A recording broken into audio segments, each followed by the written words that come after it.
కార్యక్రమంలో బీసీ కులాల ఐక్యవేదిక తెలంగాణ ఉద్యమకారుల ఐక్యవేదిక ఆధ్వర్యంలో బీసీ బంద్ నిర్వహించారు. 42% బీసీ రిజర్వేషన్ అమలు చేయాలని కోరుతూ బంద్కు పిలుపునిచ్చారు.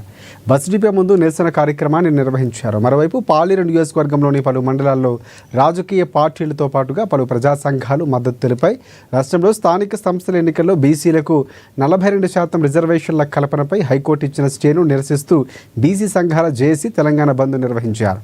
ఈ బంద్కు ఖమ్మం జిల్లా విద్యా సంస్థలు, వ్యాపార వర్గాలు స్వచ్ఛందంగా బంద్లో పాల్గొన్నారని బీసీ జేఏసీ కోరటంతో ఆయా వర్గాల వారు కూడా సానుకూలతను వ్యక్తం చేశారు.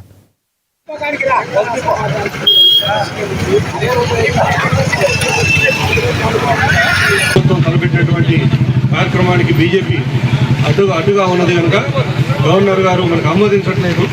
దీనికి ఇక్కడ ఉన్నటువంటి అఖిల పక్షాలన్నీ కలిసి ఈరోజు ధర్నా చేయడం జరుగుతుంది.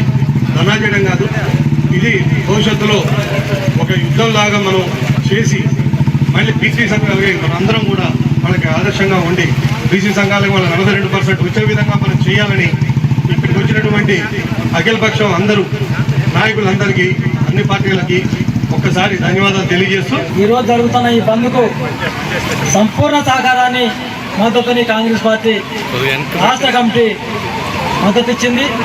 ఈనాడు రేవంత్ రెడ్డి గారి ప్రభుత్వం వచ్చిన తర్వాత ప్రభుత్వం బీసీ జనాభా లెక్కలు తీసి దాన్ని కమిషన్ వేసి అసెంబ్లీలో తీర్మానం చేసి గవర్నర్ పంపిస్తే ఈనాటి వరకు గవర్నర్ కానివ్వండి, కేంద్ర ప్రభుత్వం కానివ్వండి ఆమోదం జరుపుక బీసీ జనాభాతోటి బీసీలతోని బీజేపీ ప్రభుత్వం, మోడీ ప్రభుత్వం చెలగాటమాడుతుంది. ఒక్కసారి బీసీ జనాభా మొత్తం ఒక్కసారి రోడ్డెక్కితే మోడీ గజ వరికి బీసీ బిల్లులు అమలు చేసి 42% అమలు చేసేంత వరకు కాంగ్రెస్ పార్టీ మీకు అండగా ఉంటుందని తెలియజేస్తూ నమస్కారం. సెలవు. ఈరోజు బీసీలకు 42% రిజర్వేషన్ గురించి ప్రతి ఒక్క పార్టీ మిత్రపక్షాలు కలుపుకొని ఆల్ పార్టీస్ దీనికి సపోర్ట్ చేయడం జరుగుతుంది.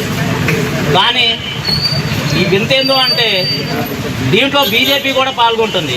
బీజేపీ ఎట్లా పాల్గొంటుంది అనేది ఎవరికి అర్థం కావట్లేదు. ప్రతి ఒక్క పార్టీ వాళ్ళు బీజేపీ 40% ఇవ్వట్లేదు, బీజేపీ 40% ఇవ్వట్లేదు అని చెప్తున్నారు. అయినా కూడా మేము కూడా మద్దతు ఇస్తున్నామని వాళ్ళు వస్తున్నారు.